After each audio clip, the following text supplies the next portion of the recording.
نحمدہ و نصلی علی رسولہ الکریم اما بعد فاعوذ باللہ من الشیطان الرجیم بسم اللہ الرحمن الرحیم هو الذی ارسل رسولہ بالہدی ودین الحق لیظہرہ علی الدین کلہ وکفی باللہ شہیدا وقال عز وجل وجاء الحق وزهق الباطل ان الباطل کان زہوقا۔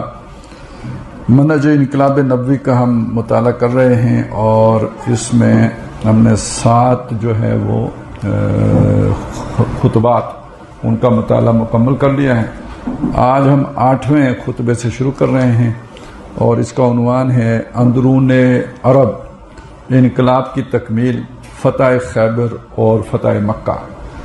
یعنی صلح ہو گئی تھی، صلح حدیبیہ پر گفتگو ہو گئی، اس کے بعد جو ہے نا پھر جو واقعات ہوئے تو اس میں ایک خیبر کا علاقہ جہاں یہودی جا کے آباد ہو گئے تھے وہ فتح ہو گیا، اور اس کے بعد صلح ٹوٹ گئی اور صلح ٹوٹنے کے نتیجے میں مسلمانوں نے مکے پر حملہ کیا اور مکہ بھی فتح ہو گیا۔ پھر حنین وغیرہ کی فتح کے بعد گویا کل جزیرۃ العرب پر اسلام جو ہے وہ غالب ہو گیا، اور جو آپ صلی اللہ علیہ وسلم کی بعثت خصوصی ہے یعنی الی امیین اس کی تکمیل ہو گئی۔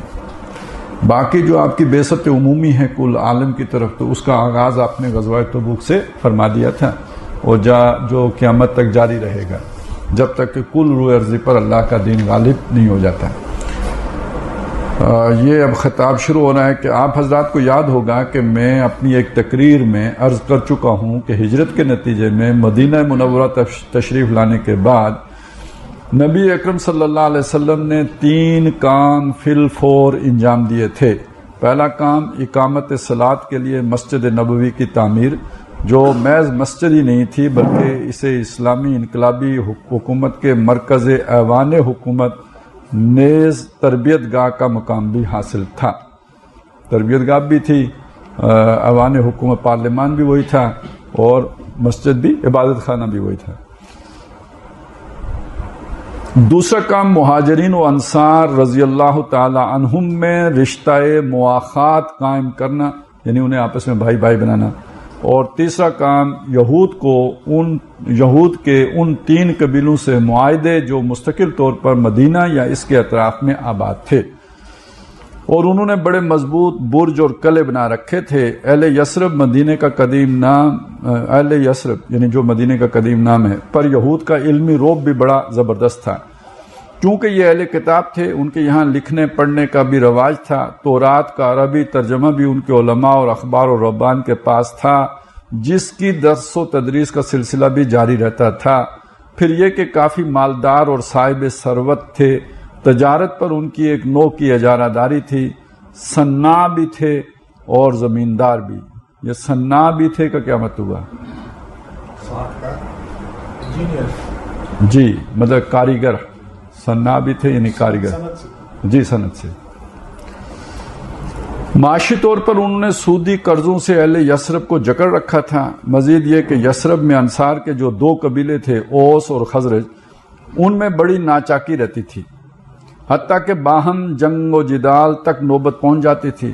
ان کے مابین جو آخری معرکہ ہوا تھا وہ جنگ بیاس کے نام سے مشہور ہے۔ اس جنگ میں دونوں قبیلوں کا زبردست جانی نقصان ہوا تھا، اور اس جنگ نے دونوں قبیلوں کو کمزور کر دیا تھا۔ یہود اس مقصد کے پیش نظر کہ یہ دونوں قبیلے کبھی باہم متحد نہ ہو جائیں، ان کے درمیان اختلاف و افتراق کو ہوا دیتے رہتے تھے۔ یہود کے 3 قبیلے۔ نبی اکرم صلی اللہ علیہ وسلم کی مدینہ تشریف آوری کے وقت وہاں یہود کے 3 قبیلے آباد تھے، یعنی بنو قینقاع، بنو نضیر اور بنو قریظہ۔ حضور نے مدینہ تشریف لاتے ہی انہیں ایک معاہدہ میں جکڑ لیا تھا۔ اس معاہدے کی وجہ سے یہ قبیلے مسلمانوں کے مقابلے میں کھلم کھلا نہیں آ سکے، لیکن پس پردہ ریشہ دوانیاں کرتے رہتے تھے۔ فروغ اسلام اور انصار کے دونوں قبیلوں اور مہاجرین کو باہم شیر و شکر دیکھ کر صبر کا دامن ان کے ہاتھ سے چھوٹنا شروع ہوا۔ پھر شعبان 2 ہجری میں تحویل قبلہ کے واقعے نے ان یہودیوں کو سخت برہم کر دیا، اور ان کی ناراضگی کا پیمانہ لبریز ہو گیا، اور اب وہ کھلم کھلا اسلام پر زبان تان دراز کرنے اور انصار کو دین اسلام سے بدگمان اور برگشتہ کرنے کی مہم زور و شور سے چلانے لگے۔ اس سے قبل یہ کام وہ دھیمی رفتار سے کرتے رہتے تھے۔ بنو قینقاع کا معاملہ، غزوہ بدر کے متصلاً بعد شوال 2 ہجری میں تو فوراً بنو قینقاع کا مسئلہ کھڑا ہو گیا۔ یہ زرگر تھے، یعنی سنیارے تھے، ان کے پاس اسلحہ جنگ کی بہت تھا، دوسرے یہودی قبیلوں کے مقابلے میں یہ جری اور بہادر اور شجاع بھی تھے۔ اسلام کی ترقی کو دیکھ کر وہ زیادہ دیر تک ضبط نہیں کر سکے۔ غزوہ بدر کے بعد انہوں نے حضور کے خلاف اقدام کیا اور جنگ کے اعلان کی جرأت کی۔ ہوا یہ کہ ایک انصاری کی نقاب پوش بیوی ایک یہودی کی دکان میں جو اس قبیلے سے تعلق رکھتا تھا آئیں۔ یہودیوں نے ان کی بے حرمتی کی۔ ایک مسلمان یہ دیکھ کر غیرت سے بےتاب ہو گیا اور اس نے یہودی کو مار ڈالا۔ یہودیوں نے اس مسلمان کو قتل کر دیا۔ نبی اکرم صلی اللہ علیہ وسلم کو جب یہ حالات معلوم ہوئے تو آپ بنفس نفیس ان کے پاس تشریف لائے اور فرمایا کہ اللہ سے ڈرو، ایسا نہ ہو کہ بدر والوں کی طرح تم بھی عذاب میں مبتلا کر دیے جاؤ۔ جواب میں یہودیوں نے کہا کہ ہم قریش نہیں ہیں، ہم سے معاملہ پڑے گا تو ہم دکھا دیں گے کہ لڑائی اس کا نام ہے، اور ایسا ہی ہے، یعنی ٹکر کے لوگ ہیں ہم، اور ایسا ہی ہے تو ہم اعلان جنگ کرتے ہیں۔ انہوں نے وہ بات کر دی۔ دنیا دیکھ لے گی کہ بہادر کون ہے۔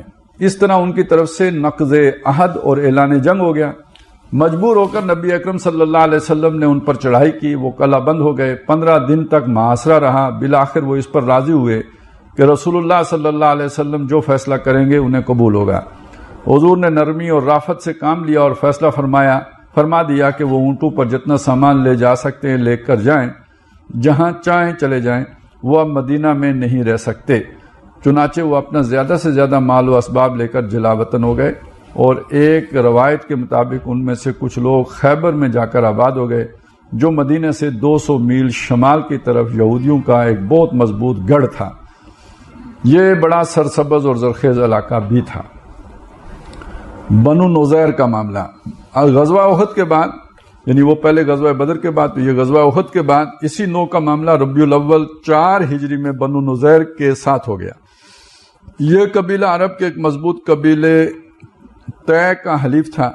چونکہ اشرف نے جو قبیلہ طے سے تھا اس یہودی قبیلے کے مقتدا ابو رافع کی لڑکی سے شادی کی تھی۔ ابو رافع کا لقب تاجر الحجاز تھا، چونکہ وہ بڑا مالدار تھا۔ قاب اسی اشرف کا بیٹا اور ابو رافع کا نواسا تھا۔ اس 2 طرفہ رشتہ داری کی وجہ سے اس کا یہود اور عرب سے برابر کا تعلق تھا۔ قاب بن اشرف جو مشہور دشمن رسول تھا، یہ بڑا قادر الکلام شاعر تھا۔ یہ ہوتے نا تقریر بڑی اچھی کرتے ہیں جو، تو وہ یہ شاعر بھی تھا، قادر الکلام شاعر تھا۔ کچھ لوگوں کو مشکل کلام کہنے کا شوق بھی ہوتا ہے، سادہ بات کو بھی اتنے مشکل پیرائے میں بیان کرتے ہیں۔ اس سے وہ یہ سمجھتے ہیں کہ انسان کی علمیت یہ ہے کہ بات اس اسلوب میں کہو کہ کسی کے پلے کچھ نہ پڑے، کچھ نہ سمجھے خدا کرے کوئی۔ تو یہ جو طرز عمل ہوتا ہے اس کو وہ سمجھتے ہیں یہ ذرا اہل علم تو اسی طرح بات کرتے ہیں کہ کسی کو کچھ سمجھ نہیں آتی۔ جو سادہ انداز میں بات کرے اسے کہتے ہیں یہ اس کے پاس علم شلم نہیں ہے نا، ایسا ہی ہوتا ہے نا۔ ہاں جی، مرزا غالب ہر دور میں ہوتے ہیں۔ مرزا غالب نے کیا فرمایا تھا جی؟ فرماتے ہیں جلیبی بناتے ہیں کہ سمجھ گئے نہیں، انہوں نے فرمایا تھا کہ آگہی دام شنیدن جس طرح چائے بچھائے، مدعا ان کا ہے اپنے عالم تقریر کا۔ کیا آپ سمجھ آئے؟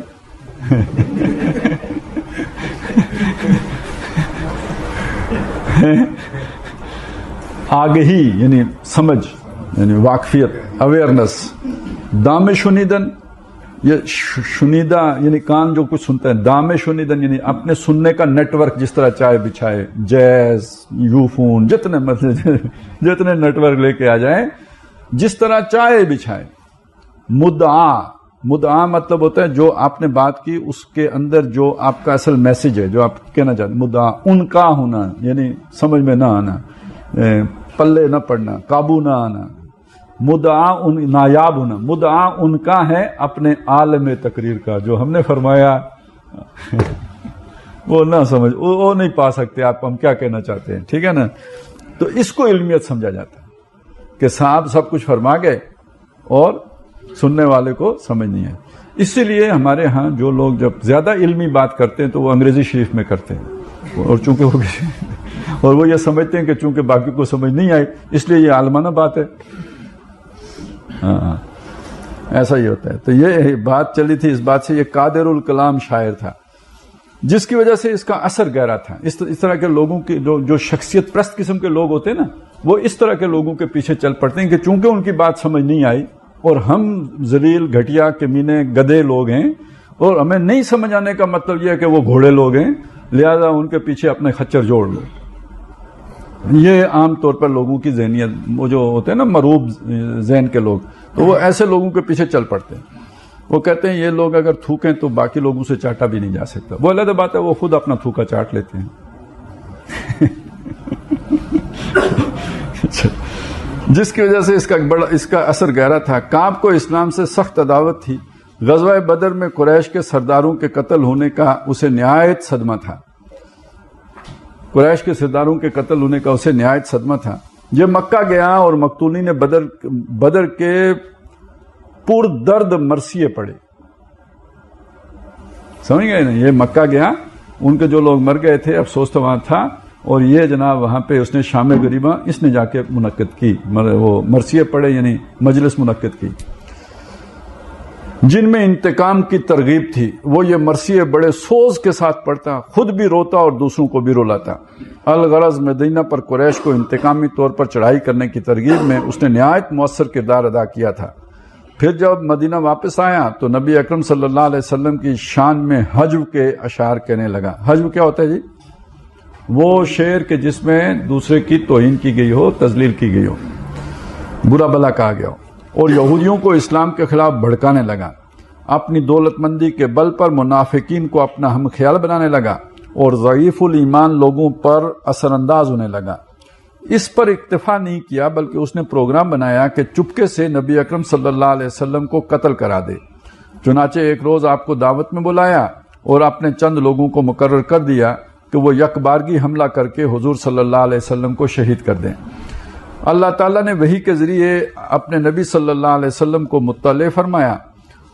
اس کی فتنہ انگیزی کو دیکھ کر حضرت محمد ابن مسلمہ نے اس کو قتل کر دیا. اس واقعے نے بنو نذیر میں غیظ و غضب مزید بڑھا دیا. مزید برآں وادی نخلہ میں قبیلہ عامر کے جو 2 اشخاص قتل ہوئے تھے ان کا خون بہا بھی ابھی تک واجب الادا تھا. یاد ہے غزوہ بدر کس وجہ سے ہوا تھا؟ تو اس کا ایک حصہ معاہدے کی روح سے یہود کے قبیلے بنو نذیر پر باقی تھا. اس کے مطالبے کے لیے اب دیکھیں نا، وہ جو باہر جو دینا ہے تو سب نے مل کے دینا ہے. جوائنٹ ڈیفنس تھا تو پیکٹ تھا، فیڈریشن کنفیڈریشن تھی، تو اب وہ ان پر انہوں نے نہیں دیا تھا. ایسے عجیب عجیب لوگ ہوتے ہیں، وہ جماعتوں میں شامل ہو جانے کرے میری بھی رسید کاٹ دیں. بھائی پیسے وہ دے دوں گا نا، رسید کاٹ دیں. پھر رسید کٹ گئی، جس نے کاٹی اب اسے دینے پڑتے، وہ تو نہیں دیتے. یہی کام بنو نذیر نے وہاں پہ کیا کہ انہوں نے پیسے نہیں دیے. اس کے مطالبے کے لیے نبی اکرم صلی اللہ علیہ وسلم بنو نذیر کے پاس تشریف لے گئے.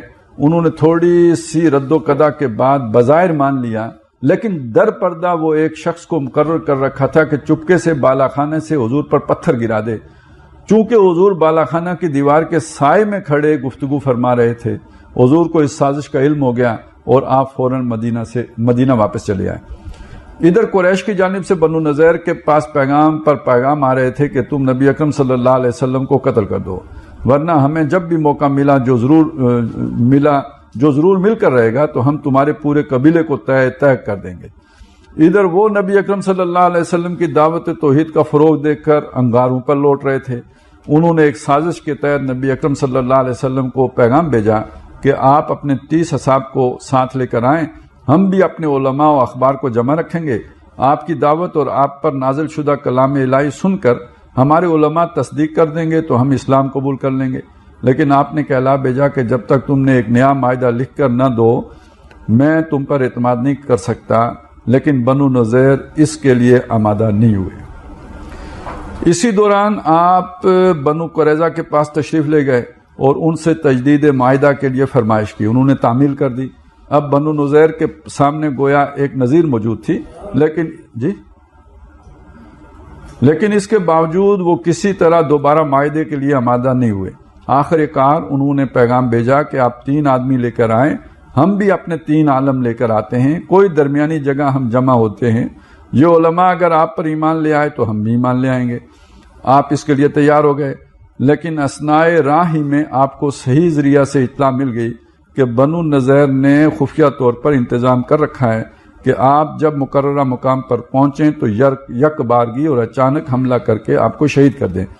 چنانچہ یہ اطلاع ملنے کے بعد حضور صلی اللہ علیہ وسلم راستے ہی سے واپس چلے گئے۔ آپ نے پھر ان کو پیغام بھیجا کہ یا تو تجدید معاہدہ کر لو یا اپنے سرکردہ علماء کو لے کر میرے پاس آ جاؤ، لیکن بنو نذیر نے صاف انکار کر دیا۔ ان کی اس سرکشی کے مختلف اسباب تھے۔ وہ 2 مضبوط قلعوں میں پناہ گزین تھے جہاں اجناس، پانی اور اسلحہ کا وافر ذخیرہ تھا۔ ایک سبب یہ بھی تھا کہ عبداللہ ابن ابی نے انہیں کہلا بھیجا تھا کہ ہم یعنی منافقین اور بنو قریظہ تمہارا پورا ساتھ دیں گے، لہذا تم اطاعت نہ کرنا۔ اس صورتحال کے پیش نظر نبی اکرم صلی اللہ علیہ وسلم نے ان کو زیادہ مہلت دینی مناسب نہیں سمجھی اور ان کے قلعوں پر چڑھائی کر دی۔ 15 دن تک محاصرہ رہا۔ بنو نذیر نے اس انتظار میں رہے کہ عبداللہ ابن ابی اور بنو قریظہ اپنے وعدے کو وفا کریں گے، لیکن دونوں فریق دم سادے تماشا دیکھتے رہے۔ بالآخر بنو قریظہ نے یہ پیشکش کی کہ ہمارے ساتھ بھی بنو قینقاع والا معاملہ کیا جائے۔ بنو قریظہ نے نہیں، بنو نذیر نے اصل میں یہاں پہ۔ نبی اکرم صلی اللہ علیہ وسلم کی رافت اور رحمت نے یہ پیشکش منظور فرما لی۔ بنو نذیر اپنی گڑیوں سے اس شان سے نکلے کہ جشن کا گمان ہوتا تھا، عورتیں دف بجاتی اور گاتی جاتی تھیں۔ الغرض ان کے قبیلے کے اکثر لوگ بھی خیبر جا کر آباد ہو گئے۔ ان کے 2 معزز رؤساء کا انہوں نے اتنا احترام کیا کہ انہیں خیبر کا رئیس تسلیم کر لیا۔ یہ واقعہ در حقیقت غزوہ خیبر کا دیباچہ ہے۔ بنو قریظہ کا معاملہ۔ اب مدینہ میں یہود کا صرف ایک قبیلہ بنو قریظہ باقی رہ گیا تھا۔ غزوہ احزاب کے موقع پر جو ذوالقعدہ 5 ہجری میں وقوع پذیر ہوا، اس قبیلے نے غداری کی۔ بنو نذیر کے سرداروں نے خیبر میں بیٹھ کر قریش اور مدینہ کے اطراف کے غیر مسلم قبائل سے ساز باز کی اور ان کو اپنے تعاون کا یقین دلایا، جس کے نتیجے میں 12,000 کا لشکر جرار 3 اطراف سے مدینہ کی چھوٹی سی بستی پر چڑھ دوڑا۔ اس سے بڑا لشکر عرب کی تاریخ میں اس سے پہلے شاید ہی کبھی ترتیب پایا ہو۔ نبی اکرم صلی اللہ علیہ وسلم نے حضرت سلمان فارسی رضی اللہ تعالیٰ عنہ کے مشورے سے جبل احد کے مشرقی اور مغربی گوشوں میں خندق کھودوا کر مدافعانہ جنگ کے انتظامات فرما لیے تھے۔ چونکہ مدینہ کی جغرافیائی پوزیشن ایسی تھی کہ صرف ان اطراف سے حملہ ہو سکتا تھا، کفار و مشرکین اس طریقے دفاع سے ناآشنا تھے، ناچار انہیں شدید جاڑے کے موسم میں ایک طویل محاصرہ پر مجبور ہونا پڑا۔ اب ان کے لیے ایک ہی چارہ کار رہ گیا تھا کہ وہ بنو قریظہ کو مدینہ پر جنوب مشرقی گوشے سے حملہ پر آمادہ کر لیں۔ بنو نذیر کے سرداروں نے بنو قریظہ کے نقض عہد پر آمادہ کر لیا اور وہ پشت سے حملہ کی تیاریاں کرنے لگے۔ نبی اکرم صلی اللہ علیہ وسلم اس صورتحال سے بے خبر نہیں تھے۔ پھر منافقین کا گروہ بھی مسلمانوں میں خوف و ہراس پیدا کرنے کے لیے یہ افواہیں پھیلا رہا تھا کہ بنو قریظہ کی طرف سے حملہ ہوا ہی چاہتا ہے، جس کی زد میں پہلے ہماری عورتیں اور بچے آئیں گے، جو شہر میں انہی بنو قریظہ کی گڑیوں کے قریب پناہ گزین تھے۔ نبی اکرم صلی اللہ علیہ وسلم نے 2 انصار کو بنو قریظہ کے عزائم معلوم کرنے اور ان کو سمجھانے کے لیے بھیجا۔ بنو قریظہ نے ان سے صاف کہہ دیا کہ لا عقد بیننا و بین محمد، یعنی وہ معاہدہ ختم۔ مزید یہ کہ انہوں نے نبی اکرم صلی اللہ علیہ وسلم کی شان میں بڑے گستاخانہ کلمات کہے۔ وہ تو اللہ کا کرنا ایسا ہوا کہ قبیلہ غطفان کے ایک صاحب نعیم ابن مسعود نے اسلام قبول کر رکھا تھا، لیکن انہوں نے اپنے اسلام کو پوشیدہ رکھا ہوا تھا۔ وہ قبیلہ غطفان کی طرف ان کے لشکر میں شریک تھے۔ سمجھ آئی نا؟ یہ اصل ہاں جی دشمن لشکر میں تھے مسلمان۔ یہ ذہن میں رکھیں کہ بدر میں بھی ایسا تھا۔ یہ چیزیں اتنی کھل کے نہیں آئی ہیں، لیکن یہ جو اطلاعات مل رہی ہوتی تھی تو کیسے ملتی تھی؟ تو یہ بدر میں بھی تھا. یہ جو نبی صلی اللہ علیہ وسلم نے حضرت عباس کی وہ کھولی تھی, ڈھیلی کی تھی, تو کیوں کی تھی؟ پھر جو قرآن مجید میں آتا ہے کہ جی وہ اگر ان میں خیر ہے تو اللہ جو ان سے لیا گیا ہے تو ان کو ان سے بہتر دے دے گا, تو وہ کیوں آتا ہے؟ کافروں سے لیا تو ان کو کیوں دے گا اللہ؟ تو یعنی وہ اندر سے مسلمان تھے. اب ظاہر قانونی سٹیٹس کفر والا تھا, لہذا فدیہ تو دینا پڑے گا. سمجھ گئے نا ساری بات کو؟ تو یہ چیز یعنی وہاں پہ ایسا نہیں کہ اتنا سادہ سا نظام تھا, اس طرف لوگ موجود ہوتے تھے. اسی طرح یہ حضرت نعیم جو ہے نا بنو غطفان ہے, بنو غطفان مکہ میں نہیں رہتے ہیں, یہ طائف کے رہنے والے ہیں. تو وہ وہاں اسلام لائے, انہیں کہا ٹھیک ہے تو اتھے رہو. تو اب وہ ان کے لشکر میں تھے, تو یہ جو گفتگو ہو رہی تھی یہ ساری وہ ان کے علم میں تھی. تو یعنی خبریں آ رہی ہیں کہ کیا ہو رہا ہے, کیا بات چیت ہو رہی ہے. اچھا, اب انہوں نے ایک اور وہاں پہ کام کیا. اب یہ بات سمجھیں کہ بھائی کام کیسے کیا جاتا ہے. جو خفیہ ایجنسیاں ہوتی ہیں یا جو اس طرح کے جو لوگ ہوتے ہیں وہ چیزوں کو کیسے اپنے حق میں مولڈ کرتے ہیں یا انہیں ٹویسٹ دیتے ہیں. یہ اب دیکھیں کیا کیا انہوں نے. لیکن انہوں نے اپنے اسلام کو پوشیدہ رکھا ہوا تھا, اور وہ قبیلہ غطفان کی طرف سے ان کے لشکر میں شریک تھے. انہوں نے ایک ایسی تدبیر کی کہ بنو قریظہ اور قریش کے درمیان ایک نوع کی بدگمانی پیدا ہو گئی, جس کی وجہ سے بنو قریظہ غداری کے لیے اپنی تمام تیاریوں کے باوجود تذبذب میں رہے اور کوئی اقدام نہ کر سکے. اصل میں انہوں نے یہ کوئی ایسی بات کی کہ یہ ان کا خیال یہ کہ ان سے اقدام کرائیں گے تو یہ آپس میں ایک دوسرے کو نپٹتے رہے, ہم چلے جائیں گے. تو تم ان سے یہ کہنا کہ بھائی آپ اپنے 10-15 آدمی ہمارے پاس ضمانتی یہاں پہ رکھو تاکہ ہم اقدام کریں, ٹھیک ہے. اور ان سے یہ کہا, یعنی دوسری طرف یہ کہا کہ یہ تم سے 15 آدمی مانگیں گے اور تمہارے اوپر اعتماد نہیں کرتے, تم سے بندے مانگیں گے, اور ان میں سے بعض کا ارادہ یہ ہے کہ ان بندوں کو گرفتار کرا کے حضور سے فائدہ اٹھا دیں گے. ٹھیک ہے نا.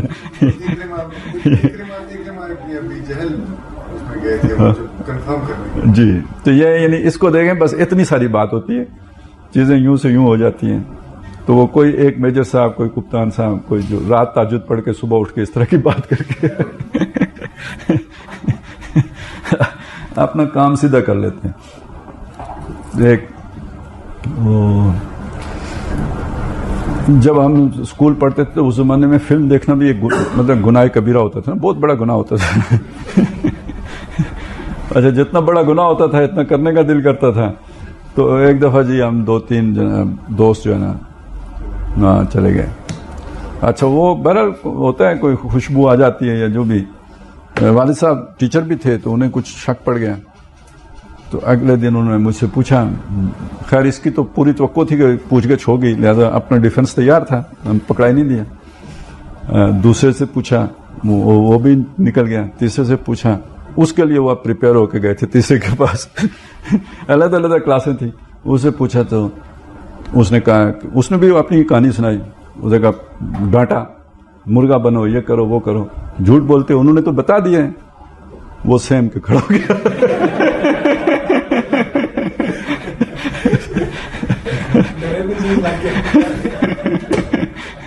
ابھی بھی کہتے ہیں جو احسان نیازی پکڑا گیا نا, تو یہ ایک میجر صاحب کو ساری بات کا پتا تھا جو اس کے دوست تھے. دوسرے جو پکڑنے والے میجر صاحب تھے انہیں یہ شک پڑ گیا کہ اس میجر کے اس میجر صاحب کے ساتھ رابطے ہیں. وہ ان کے پاس آئے, بیٹھے, چائے شائے پی, گپ شپ لگائی, ادھر ادھر کی, یہ وہ. چلتے چلتے انہوں نے کہا یار وہ میری ڈیوٹی لگی تھی تو آج ختم ہو جائے گی. کیا کہتے ہیں پتہ لگ گیا, بس آج رات ہم نے چھاپا مارنا ہے. پتہ کچھ نہیں تھا. اور وہ ادھر اس کو اوپر انہوں نے پھر پوری وہ مانیٹرنگ لگا دی. یہ نکلے اور اس نے اسی وقت فون کیا کہ بھائی نکل. یہ بات ہوئی ہے. یہ سارے یعنی ہتھکنڈے طریقے ہوتے ہیں. انہوں نے ایک ایسی تدبیر کی کہ بنو قریظہ اور قریش کے درمیان ایک نوع کی بدگمانی پیدا ہو گئی, جس کی وجہ سے بنو قریظہ غداری کے لیے اپنی تمام تیاریوں کے باوجود تذبذب میں رہے اور کوئی اقدام نہ کر سکے. اب یہاں پہ ایک حکمت الہی کو سمجھیں یا تدبیر الہی کو سمجھیں. ہوتا یہ ہے کہ ایک آدمی چور ہے یا منافق ہے. اب اللہ تعالیٰ نے اس کو ایکسپوز کرنا ہے اور اس کے خطرے سے آپ کو بچانا بھی ہے, تو وہ ڈبل مائنڈڈ رہے گا. یعنی اس کے لیے ایک لالچ بھی ہوگا کہ کامیابی یہ ہے, ٹھیک ہے, اور اس میں ایک چیز ایسی بھی پیدا ہو جائے گی کہ وہ ہیزیٹیٹ بھی کر رہا ہوگا کہ بھئی وہ والی مدد آ جائے تو پھر یہ کریں گے, تو وہ والی مدد آ جائے تو پھر یہ کریں گے. وہ اس امید پر کہ یہ کام یوں پہلے ہی ہو جائے گا, وہ جو صحیح ٹائم ہوتا ہے اقدام کرنے کا اس ٹائم پہ اقدام نہیں کر سکتا. اور ایکسپوز بھی ہو جاتے ہیں. یہ آپ کو پوری تاریخ میں یہ یعنی کہانی ملے گی. یہ منافقین اسی طرح پکڑے جاتے ہیں.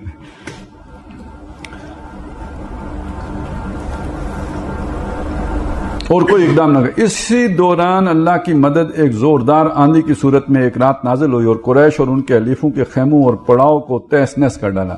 نتیجہ صبح ہوتے ہی تمام لشکر منتشر ہو گیا اور تمام قبائل بے نیل و مرام اپنے اپنے مستقروں پر واپس چلے گئے.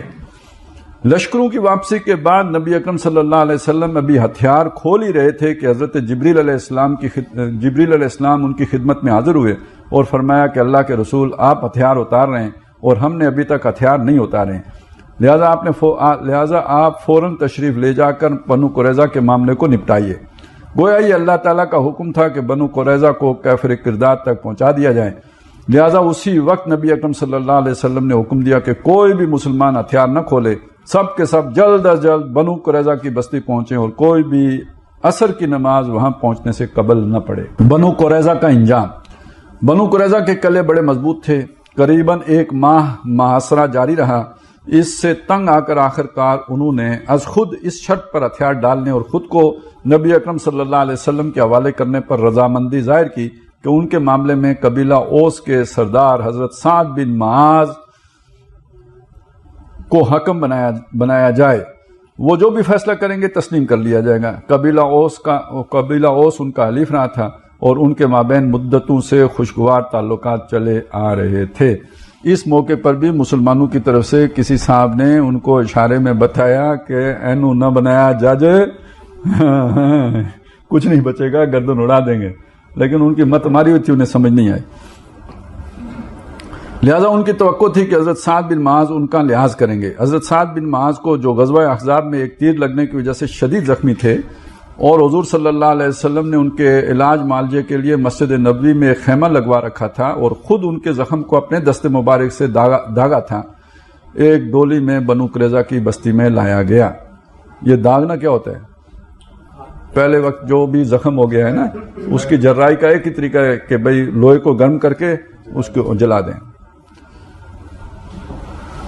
ایک ڈولی میں بنو قریظہ کی بستی میں لایا گیا. حضرت سعد ابن معاذ نے، اس زمانے میں کاریں وغیرہ تو تھی نہیں نا، تو جو ڈولی سی میں بٹھا کے لائے. حضرت سعد بن معاذ نے عین یہود کی شریعت کے مطابق یہ فیصلہ دیا کہ بنو قریظہ کے لڑنے کے قابل تمام مرد قتل کر دیے جائیں، عورتیں، بچے اور دیگر مردوں کو غلام بنایا جائے اور ان کے مال و اسباب کو مال غنیمت قرار دیا جائے. اس کا فٹ نوٹ یہ ہے کہ تورات کتاب تثنیہ اصحاب صفحہ 20 آیت 10 میں ہے، جب کسی شہر پر حملہ کے لیے جائے تو پہلے صلح کا پیغام دے. اگر وہ صلح تسلیم کر لیں اور تیرے لیے دروازے کھول دیں تو جتنے لوگ وہاں موجود ہوں سب تیرے غلام ہو جائیں گے. لیکن اگر صلح نہ کریں تو ان کا محاصرہ کر اور جب تیرا خدا تجھ کو ان پر قبضہ دلا دے تو جس قدر مرد ہوں سب کو قتل کر دے. باقی بچے، عورتیں، جانور اور جو چیزیں شہر میں موجود ہوں سب تیرے لیے مال غنیمت ہوں گے. یہ تورات کا آرڈر ہے. چنانچہ اس فیصلے کے مطابق ان کے کئی 100 جوان قتل کیے گئے اور عورتوں، بچوں اور دیگر عمر رسیدہ مردوں کو غلام بنا لیا گیا. ان کا مال و اسباب مال غنیمت قرار دیا گیا. نبی اکرم صلی اللہ علیہ وسلم نے حضرت سعد ابن معاذ رضی اللہ تعالیٰ عنہ سے فرمایا کہ تم نے آسمانی فیصلہ کیا. یہ تورات کے حکم کی طرف اشارہ تھا. اگر یہ لوگ حضور صلی اللہ علیہ وسلم کے حکم کو تسلیم کر لیتے اور اپنا معاملہ آپ کے ہاتھ میں دے دیتے تو یقیناً آپ اپنی رافت و حمیت کی وجہ سے وہی فیصلہ فرماتے جو بنو قینقاع اور بنو نذیر کے حق میں فرمایا تھا. لیکن مشیت الہی یہی تھی، لہذا ان کی مت ماری گئی اور انہوں نے حضور جیسے رؤوف اور رحیم رسول صلی اللہ علیہ وسلم پر عدم اعتماد کیا. چنانچہ حی ابن اخطب کے جوان تمام فتن کا باعث تھا کہ جو ان کے تمام فتن کا باعث تھا. جو آخری الفاظ کتب سیرت مطہرہ میں ملتے ہیں ان کا ترجمہ یہ ہے کہ لوگوں، خدا کے حکم کی تعمیل میں کوئی مذائقہ نہیں. یہ ایک حکم الہی تھا، یہ لکھا ہوا تھا، یہ ایک سزا تھی جو خدا نے بنی اسرائیل پر لکھ دی. چنانچہ حیات طیبہ کے دوران اجتماعی قتل اور سخت ترین سزا کا یہی ایک واقعہ ہوا ہے جو بنو قریظہ کے ساتھ ہوا. فتح خیبر پہلے ہی عرب میں یہود کا مضبوط ترین گڑھ تھا. بنو قینقاع اور بنو نذیر کے بہت سے لوگ وہیں مقیم ہوئے. اس طرح ان کی قوت میں بہت اضافہ ہو گیا. غزوہ احزاب کے موقع پر قریش اور دوسرے عرب قبائل کا اتنی بڑی تعداد میں مدینہ پر چڑھ لانے میں خیبر کے یہودی سرداروں کا سب سے زیادہ عمل دخل تھا. 12,000 کے لشکر میں کم و بیش 2,000 یہودی بھی شامل تھے۔ پھر بنو قریظہ کے نقض عہد اور پشت سے مسلمانوں کی پیٹھ میں خنجر گھونپنے کے لیے آمادہ کرنے میں بھی انہی یہودی سرداروں کی کوششوں کا ہاتھ تھا۔ الغرض عرب کے قبائل خصوصاً قریش کو مسلمانوں کے خلاف برانگیختہ کرنے میں خیبر ہی کے سرداران یہود پیش رہتے تھے۔ جب ذوالقعدہ سن 6 ہجری میں قریش سے حدیبیہ کے مقام پر اب آ کے کنیکٹ ہوا ہے، وہ فیصل آباد والی ٹرین ملتان پہنچ گئی ہونا کے ٹھیک کہ وہ چلا تھا نا، صلح حدیبیہ ہوئی تھی، تو یہ جو واقعات ہیں یہ صلح حدیبیہ سے پہلے کے ہیں۔ اب اس کو آ کے تو صلح حدیبیہ کے ساتھ جوڑا گیا کہ جب ذوالقعدہ سن 6 ہجری میں قریش سے حدیبیہ کے مقام پر 10 سال کے لیے صلح ہو گئی اور حضور صلی اللہ علیہ وسلم کو اس طرف سے اطمینان ہو گیا، تو 6 ہجری کے اواخر میں جزیرہ نماء عرب میں آپ نے یہود کی اس طاقت کے خلاف اقدام کرنے کا فیصلہ فرمایا جو خیبر کے مقام پر مجتمع ہو گئی تھی۔ قرآن مجید میں جب وہ انا فتحنا لک فتحا مبینہ والی صورت اتری ہے، سورہ فتح، تو اسی موقع پر وہیں مسلمانوں کو یہ بشارت بھی دے دی گئی تھی کہ عنقریب ایک اور فتح بھی تمہارے لیے اللہ نے مقدر کر دی ہے، اور یہ بھی تھا کہ تم ہی جاؤ گے اور کوئی، یعنی یہی لوگ جو ادھر آئے ہیں وہی وہاں پہ بھی جائیں گے۔ قبیلہ غطفان جس کا شمار بھی عرب کے مضبوط قبائل میں ہوتا تھا، ان کی آبادی خیبر سے متصل واقع تھی اور یہ کافی عرصے سے خیبر کے یہود کے حلیف تھے۔ خیبر کے رئیس ابو رافع سلام نے جو بنو نذیر سے تعلق رکھتا تھا لیکن بہت بڑا تاجر اور صاحب ثروت ہونے کے باعث خیبر کی سرداری پر فائز تھا، 6 ہجری میں خود جا کر قبیلہ غطفان اور آس پاس کے قبائل کو متحد ہو کر اسلام کے خلاف اقدام کے لیے تیار کر لیا تھا اور ایک عظیم لشکر لے کر مدینہ پر حملہ کی تیاریاں کر لی تھیں۔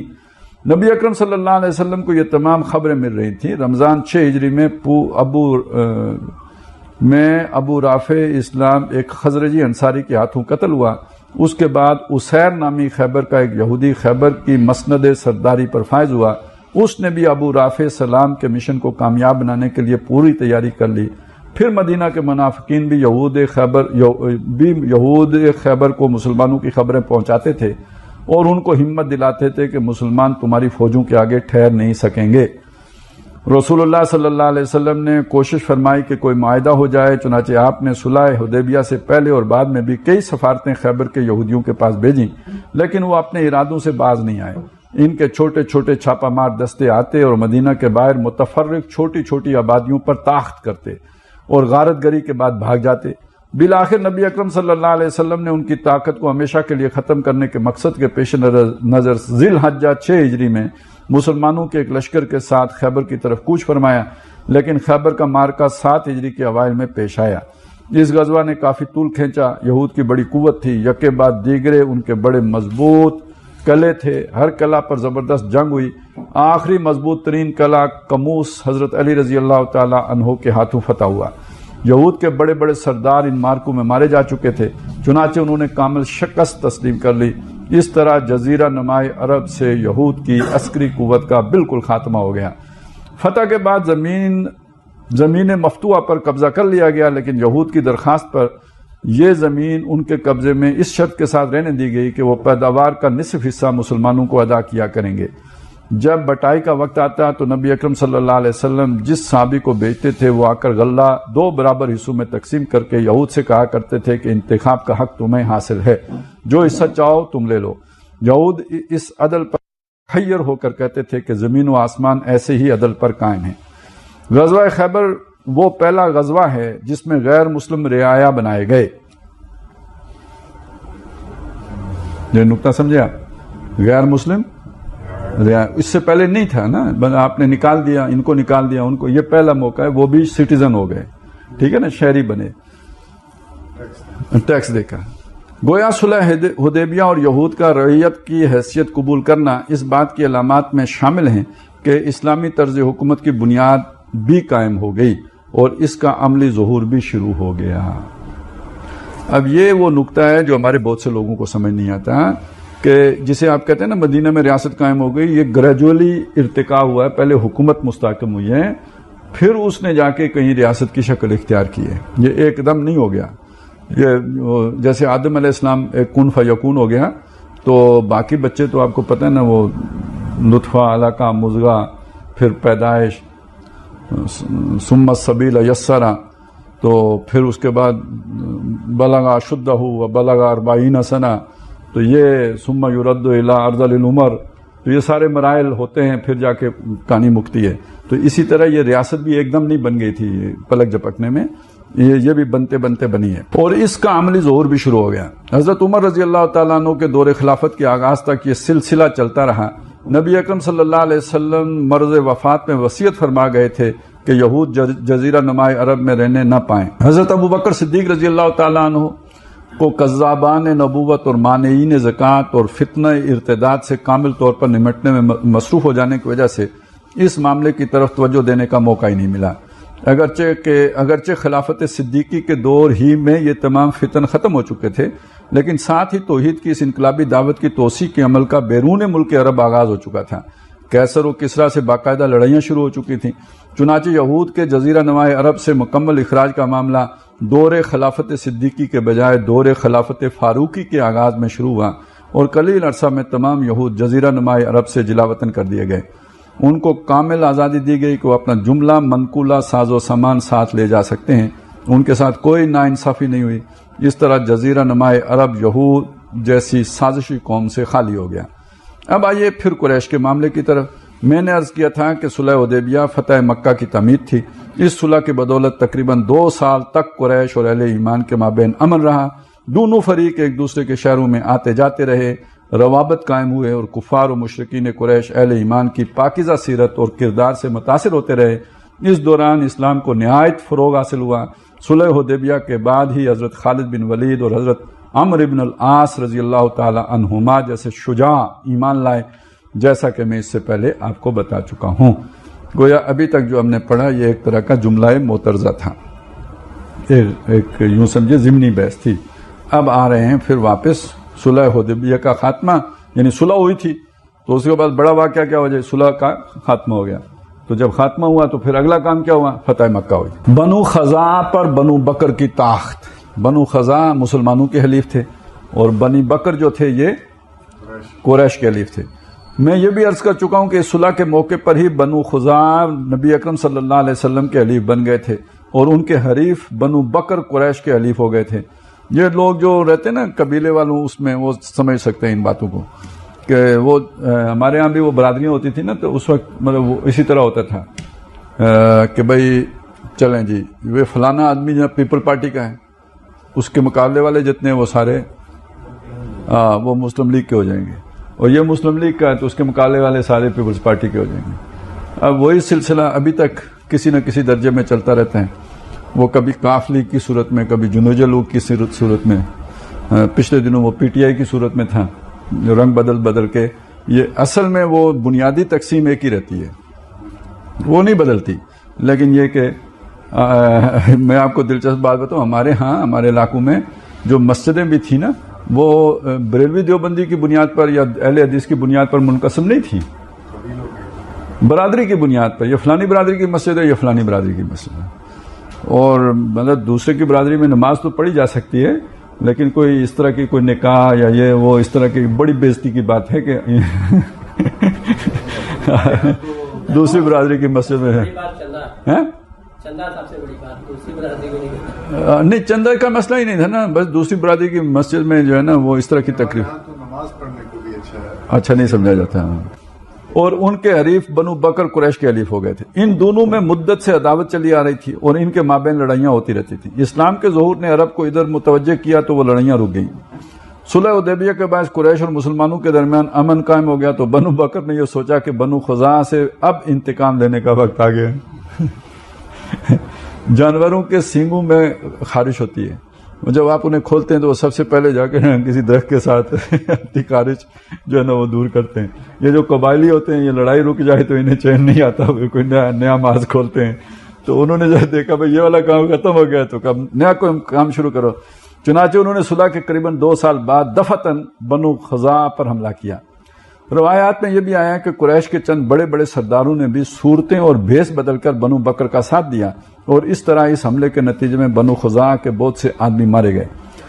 بنو خزاع نے حرم میں پناہ لی، لیکن بنو بکر کے رئیس کے اکسانے پر وہاں بھی انہیں نہیں چھوڑا اور عین حدود حرم میں خزاع کا خون بہایا گیا۔ یہ جب اس طرح کی لڑائی ہوتی ہے نا، اس میں بتاتے ہیں کہ بھائی دیکھیں، جس سے آپ کی دشمنی ہے وہ تو ایک علیحدہ مسئلہ ہے، اس موقع پہ جو دشمن معلوم نہیں ہے وہ اپنا کام کر جاتا ہے، تو آگے سے زیادہ پیچھے سے ہوشیار رہنا ہے۔ مقابلے والا تو آگے ہے نا، تو یہ کوئی اپنا جو لے کے بیٹھا ہوا ہے پرانا ادار، تو اس کے لیے یہ بہترین موقع ہوتا ہے۔ بنو خزاع کی دربار نبوی میں فریاد۔ نبی اکرم صلی اللہ علیہ وسلم مسجد نبوی میں رونق افروز تھے کہ خزاع کے 40 افراد فریاد کرتے اور دہائی دیتے ہوئے وہاں پہنچے کہ ہمارے ساتھ یہ ظلم ہوا ہے۔ اب صلح حدیبیہ کی روح سے اے محمد صلی اللہ علیہ وسلم، آپ اس کے پابند ہیں کہ ہمارا بدلہ بنو بکر اور قریش سے لیں۔ اس کا حاشیہ ہے جی، آگے حاشیہ۔ طبقات ابن سعد میں مذکور ہے کہ اس وفد کے قائد کا نام عمر بن سالم تھا اور اس نے ان الفاظ میں نبی اکرم صلی اللہ علیہ وسلم کی خدمت میں فریاد پیش کی تھی، اے اللہ، میں محمد صلی اللہ علیہ وسلم کو وہ وعدہ یاد دلاؤں گا جو ہمارے اور ان کے قدیم خاندان میں ہوا ہے۔ اے اللہ کے رسول، ہماری اعانت کیجیے، اور اے اللہ کے بندوں کو پکاریے، اور اللہ کے بندوں کو پکاریے، سب مدد کے لیے حاضر ہوں گے۔ اچھا، نبی اکرم صلی اللہ علیہ وسلم کو یہ واقعات سن کر سخت رنج ہوا، تاہم حضور نے قریش پر حجت قائم کرنے کے لیے ان کے پاس قاصد بھیجا اور 3 شرطیں پیش کی۔ پہلی یہ کہ مقتولوں کا خون بہا ادا کر دو، دوسری یہ کہ اگر تم اس کے لیے تیار نہیں ہو تو بنو بکر کی حمایت سے الگ ہو جاؤ تاکہ ہم بنو خزاع کے ساتھ مل کر بنو بکر سے بدلہ لے لیں، تیسری یہ کہ اگر یہ بھی منظور نہیں ہے تو اعلان کر دو کہ صلح حدیبیہ ختم ہو گئی۔ قریش کا رد عمل۔ قریش کے جو مشتعل اور جنگ پسند لوگ یعنی ہاکس تھے، انہوں نے نبی اکرم صلی اللہ علیہ وسلم کے قاصد کی زبانی آپ کی شرائط سنتے ہی فوراً کہا کہ ہمیں تو صرف تیسری شرط منظور ہے، بس آج سے صلح حدیبیہ ختم۔ حضور صلی اللہ علیہ وسلم کے ایلچی تو یہ جواب سن کر مدینہ واپس چلے گئے، لیکن قاصد کے چلے جانے کے بعد ان کے جو مدبر اور صلح پسند لوگ یعنی ڈوز تھے، ان کو خوب اندازہ تھا کہ اب محمد صلی اللہ علیہ وسلم کی طاقت کتنی ہے اور قریش کا حال کیا ہے۔ ان کی پختہ رائے یہ تھی کہ قریش کسی صورت میں بھی اب اس پوزیشن میں نہیں ہیں کہ رسول اللہ صلی اللہ علیہ وسلم کا مقابلہ کر سکیں۔ اس وقت ابو سفیان کو قریش کے سردار کی حیثیت حاصل تھی، اور میں اپنی ان تقریروں میں شروع سے اسبت موقع آپ حضرات کو یہ بات نوٹ کراتا رہا ہوں کہ وہ بہت حقیقت پسند انسان تھے، جذباتی نہیں تھے، مشتعل مزاج نہیں تھے، بلکہ ایک ایسے مدبر انسان تھے جو حقیقی صورتحال سامنے ہو اس کے ما لہو و ما علیہ کے مطابق فیصلہ کرتا ہے۔ مطلب یہ ایک ہوتا ہے نا کہ جی آپ عوام میں سوار ہیں اور یوں ہو جائے گا، وہ ہو جائے گا، بڑے بڑے نعرے ہیں، تو وہی ہوتا ہے کہ جو حالات کے مطابق ہیں۔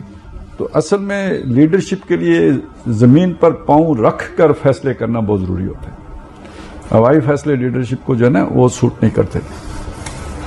یہی وجہ، نیکی ایک علیحدہ شے ہے، خلوص اخلاص ایک علیحدہ شے ہے، فضیلت ایک علیحدہ شے ہے، لیکن یہ دنیا جو ہے نا یہ مانتی ہے حقیقت پسندی۔ انہوں نے جلد ہی محسوس کر لیا کہ چند جوشیلے لوگوں سے جذبات میں آ کر بہت بڑی غلطی ہو گئی ہے۔ اگر ہم نے صلح حدیبیہ کی تجدید نہ کرائی تو پھر قریش کے لیے کوئی جائے پناہ نہ ہوگی۔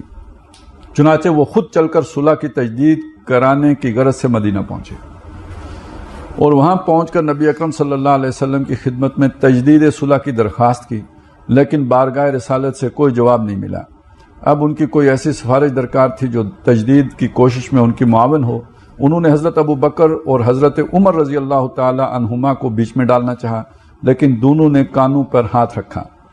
پھر وہ حضرت فاطمہ زہرا رضی اللہ تعالی عنہا کی خدمت میں آئے۔ حضرت حسن رضی اللہ تعالی عنہ کی عمر اس وقت 5 برس کی تھی۔ انہوں نے ان کی طرف اشارہ کر کے کہا کہ اگر یہ بچہ اپنی زبان سے کہہ دے کہ میں نے دونوں فریقوں میں بیچ بچاؤ کرا دیا تو آج سے عرب کا سردار پکارا جائے گا۔ یہ دیکھیں نا طریقہ، اور اس بچوں کو یہ کہہ دینے سے نہ معلوم کتنی جانیں بچ جائیں گی۔ جناب سیدہ نے فرمایا، بچوں کو ان معاملات میں کیا دخل؟ ٹھیک ہے جی، بچوں کو ان معاملات میں کیا دخل؟ اب یہ واقعہ نوٹ کیجئے جو بہت عجیب واقعہ ہے کہ بالآخر ابو سفیان ہر طرف سے مایوس ہو کر اپنی صاحبزادی حضرت ام حبیبہ رضی اللہ تعالی عنہا کے پاس پہنچے۔ حضرت ام حبیبہ سابقون الاولون میں سے تھیں اور مہاجرین حبشہ میں سے تھیں۔ اب یہ جو لوگ کہتے ہیں نا کہ جی ابو سفیان کا سارا گھرانہ ہی ایسا تو ویسا تو یہ ذرا اس کو ذہن میں رکھیں۔ جہاں وہ اپنے شوہر کے ساتھ چلی گئی تھی وہ بھی ایمان لا چکے تھے، وہ شراب کے نہایت رسیہ تھے، بہرحال حبشہ جا کر مرتد ہو گئے اور عیسائی مذہب اختیار کر لیا، لہٰذا ام حبیبہ ان کے عقد نکاح سے آزاد ہو گئی۔ نبی اکرم صلی اللہ علیہ وسلم کو جب یہ اطلاع ملی تو آپ نے ان کو نکاح کا پیغام بھیجا تھا اور نجاشی نے حضور کے وکیل کی حیثیت سے نکاح پڑھایا تھا۔ بعدہ وہ ام المومنین کی حیثیت سے مدینہ منورہ تشریف لے آئی تھی۔ اب ابو سفیان کی صاحبزادی حضرت ام سلمہ کے حرم میں تھی، یعنی ام حبیبہ ہونا چاہیے تھا۔ باپ بیٹی کے پاس پہنچتا ہے تاکہ بیٹی سے سفارش کرائے، لیکن ہوا یہ کہ جب وہ ان کے حجرے میں داخل ہوئے تو وہاں نبی اکرم صلی اللہ علیہ وسلم کا بستر بچھا ہوا تھا۔ وہ اس پر بیٹھنے لگے تو حضرت ام حبیبہ نے فرمایا کہ ابا جان ذرا ٹھہریے، پھر بستر طے کر کے کہا کہ اب تشریف رکھیے۔ اب یہ بھی آپ نہیں سمجھ سکتے، یعنی جو پرانی پروٹوکولز ہوتے تھے نا، چارپائی کے اوپر بستر عام طور پہ ہوتا نہیں تھا، وہ صبح ہی اٹھا کے علیحدہ رکھ دیا جاتا تھا۔ جب مہمان آتا تھا تو بستر بچھا کے اسے بٹھایا جاتا تھا، یہ اس کی تکریم ہے، اور یہ یعنی اسٹینڈرڈ جو ہے نا پروٹوکول یہ اب یہ تو بالکل الٹ ہو گیا کہ جو بچھا ہوا بستر ہے وہ آپ لپیٹ دیں کہ اب بیٹھو یہ تو توہین آخری درجے میں نا۔ پھر بستر طے کر کے کہا کہ اب تشریف رکھیے۔ اب یہ قریش کا سردار ابو سفیان نہایت مدبر انسان، انہوں نے فوراً سوال کیا، بیٹی یہ بستر میرے لائق نہ تھا یا میں اس بستر کے لائق نہیں ہوں؟ بیٹی کہتی ہیں ابا جان آپ اس بستر کے لائق نہیں ہیں، یہ بستر محمد الرسول اللہ صلی اللہ علیہ وسلم کا ہے اور آپ مشرک ہیں، نجس ہیں، آپ اس پر نہیں بیٹھ سکتے۔ میں کہا کرتا ہوں کہ ابو سفیان اس بات سے جتنے خفیف اور خجل ہوئے ہوں گے اور انہوں نے کتنی سبکی محسوس کی ہوگی، اس کا ہر شخص اپنے طور پر کچھ نہ کچھ اندازہ لگا سکتا ہے۔ بیٹی کے گھر اب انہیں سفارش کا کہاں حوصلہ ہو سکتا تھا؟ چنانچہ مزید کچھ کہے سنے بغیر مایوس ہو کر واپس ہوئے۔ اب حضرت علی رضی اللہ تعالیٰ عنہ کے پاس پہنچے، انہوں نے کہا کہ میں نبی اکرم صلی اللہ علیہ وسلم سے تو کچھ عرض کرنے کی جرت نہیں کر سکتا، لیکن میں تمہیں یہ مشورہ دے سکتا ہوں کہ مسجد نبوی میں جا کر یہ اعلان کر دو کہ میں نے قریش کے سردار کی حیثیت سے معاہدہ حدیبیہ کی تجدید کر دی۔ ون سائیڈڈ اعلان کر دو۔ اب یہ دیکھیں یہ بھی مطلب ڈپلومیٹک موو تھی۔ اچھا ایک اور بات سمجھ لیں، مومن اپنے مخالف کو بھی مشورہ مخلصانہ دے گا، دو نمبر مشورہ نہیں دے گا۔ بے شک دشمن ہو، جو مشورہ مانگے گا اسے بالکل صحیح مشورہ دے گا، الحمدللہ۔ چنانچہ ابو سفیان نے حضرت علی کے ایما پر ایسا ہی کیا اور مسجد نبوی جا کر تجدید صلح کا یک طرفہ اعلان کر دیا کہ میں قریش کا سردار ابو سفیان صلح حدیبیہ کی تجدید کرتا ہوں۔ نبی اکرم صلی اللہ علیہ وسلم کی طرف سے کوئی جواب نہیں ملا، لیکن یہ اعلان کر کے وہ فوراً مکہ واپس روانہ ہو گئے۔ مکہ پہنچے، لوگوں نے پوچھا کیا کر کے آئے ہو؟ انہوں نے تفسیر بتائی۔ لوگوں نے کہا ہم نہ اسے تجدید صلح سمجھ سکتے ہیں کہ آرام سے سوئیں، نہ جنگ سمجھ سکتے ہیں کہ تیاری کریں، یہ تو کوئی بات ہی نہیں ہوئی۔ ادھر مکہ والے شش و پنج میں تھے کہ ابو سفیان جو کچھ کر کے آئے ہیں اسے کیا سمجھا جائے۔ ادھر نبی اکرم صلی اللہ علیہ وسلم نے مدینہ منورہ میں تیاریاں کرنے کا حکم دے دیا اور اپنے حلیف قبائل کے پاس قاصد بھیج دیے کہ تیار ہو کر مدینے آ جائیں، لیکن یہ احتیاط کی گئی کہ یہ اعلان نہیں فرمایا کہ مکہ کا قصد ہے۔ آپ نے یہ بات بالکل مخفی رکھی کہ کدھر جانا ہے، لیکن ایک معزز صحابی حضرت حاتب ابن ابی بلتا سے اس وقت ایک خطا ہو گئی۔ ان کے اہل و عیال اس وقت تک مکہ میں تھے، انہوں نے اندازہ کر لیا کہ حضور کا ارادہ مبارک مکہ پر چڑھائی کا ہے۔ انہیں خوف لائق ہوا کہ اب مکہ میں جو خون ریزی ہوگی تو وہاں میرے اہل و عیال کو بچانے والا کوئی نہیں ہے، اللہ جانے ان کا کیا حال ہوگا۔ چنانچہ قریش سب سے پہلے تو مکہ میں جو مسلمان ہیں یا ہجرت کرنے والوں کے جو اہل و عیال ہیں ان کو ہی ختم کریں گے۔ ان اندیشوں کے پیش نظر انہوں نے مخفی طور پر قریش پر احسان دھرنے کے لیے خط لکھا، جس میں یہ خبر تھی کہ رسول اللہ صلی اللہ علیہ وسلم مکہ کی تیاری کر رہے ہیں اور حضور جلد ہی مکہ کی طرف کوچ کرنے والے ہیں۔ انہوں نے یہ خط ایک عورت کے حوالے کیا، وہ خفیہ طور پر مکہ جا کر یہ خط سردار قریش کو پہنچا دے۔ اللہ تعالیٰ نے نبی اکرم کو وحی کے ذریعے یہ خبر دے دی. یعنی اس وقت عیان علیاں اس وقت بھی ہوتی تھی. یہ تو اب آپ کو نہیں بھولے گا نا. ہاں، حضور صلی اللہ علیہ وسلم نے حضرت علی اور ان کے ساتھ 2 صحابہ کو بھیجا کہ جاؤ، ایک عورت فلاں مقام پر ہے، اس کے پاس ایک رکا ہے، اسے لے کر آ جاؤ. یہ حضرات وہاں پہنچے. وہ عورت سمجھ گئی، اس نے صاف انکار کر دیا کہ میرے پاس کوئی خط نہیں ہے. حضرت علی نے فرمایا کہ مجھے رسول اللہ صلی اللہ علیہ وسلم نے بھیجا ہے، ممکن نہیں ہے کہ تمہارے پاس کوئی خط نہ ہو. اگر تم نہیں دو گی تو میں تمہیں برہنہ کر کے تلاشی لوں گا. یہ دھمکی سن کر اس نے بالوں کی چٹیا سے خط نکال کر پیش کر دیا. یہ خط اور اس عورت کو لے کر حضرت علی رضی اللہ تعالیٰ عنہ حضور صلی اللہ علیہ وسلم کی خدمت میں حاضر ہوئے. خط سن کر تمام صحابہ کو حضرت حاتب کی جانب سے افشاء راز پر حیرت بھی ہوئی، رنج بھی ہوا اور غصہ بھی آیا. حضرت عمر رضی اللہ تعالیٰ عنہ جلال میں آ کر بےتاب ہو گئے اور انہوں نے حضور سے عرض کیا کہ آپ مجھے اجازت دیجئے کہ میں حاتب کی گردن اڑا دوں. نبی اکرم صلی اللہ علیہ وسلم نے فرمایا، عمر جانتے نہیں ہو کہ یہ بدری ہیں، اور اللہ تعالیٰ اہل بدر کو مخاطب کر کے فرما چکا ہے کہ تم سے کوئی مواخذہ نہیں ہے. اللہ تعالیٰ ان کی خطائیں معاف کر چکا، غلطی ضرور ہوئی ہے لیکن اس پر کوئی سزا نہیں دی جائے گی.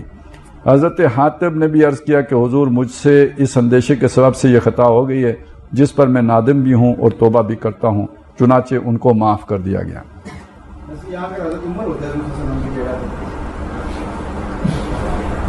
وہ بھی معاف کر دیتے. ہاں، یہ جب تک وہ اوپر کوئی ہوتا ہے نا تو اس وقت تک انسان کا رویہ اور ہوتا ہے. جب وہ اس ذمہ داری کا بوجھ پڑتا ہے تو اس کے بعد رویہ اور ہو جاتا ہے.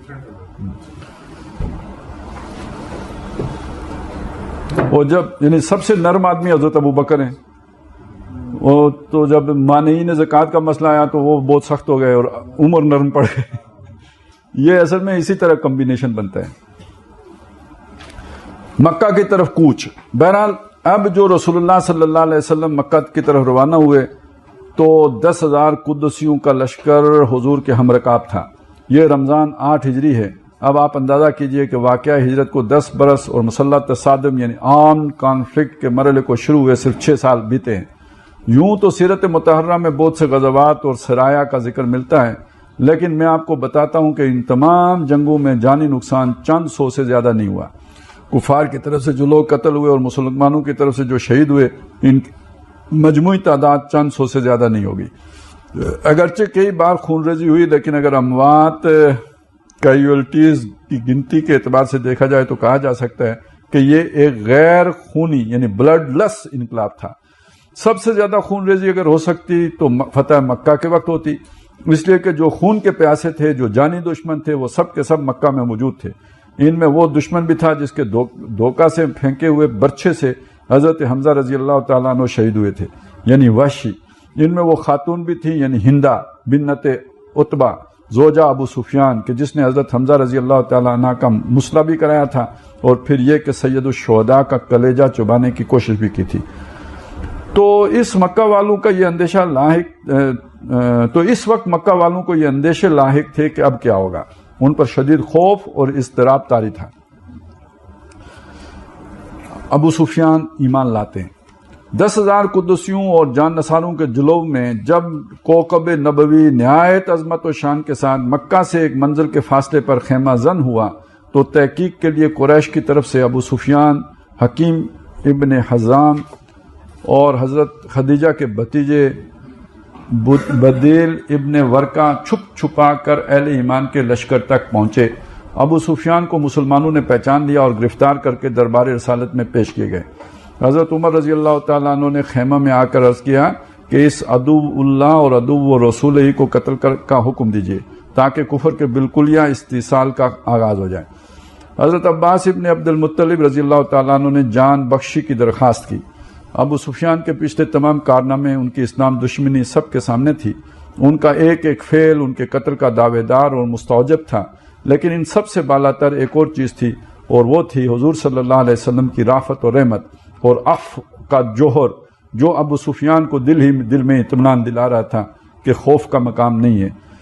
نبی اکرم صلی اللہ علیہ وسلم کے اخلاق حسنہ سے دل پہلے سے گائل تھا. حق کا بول بالا اور اسلام کی فتح اور سربلندی نگاہوں کے سامنے تھی.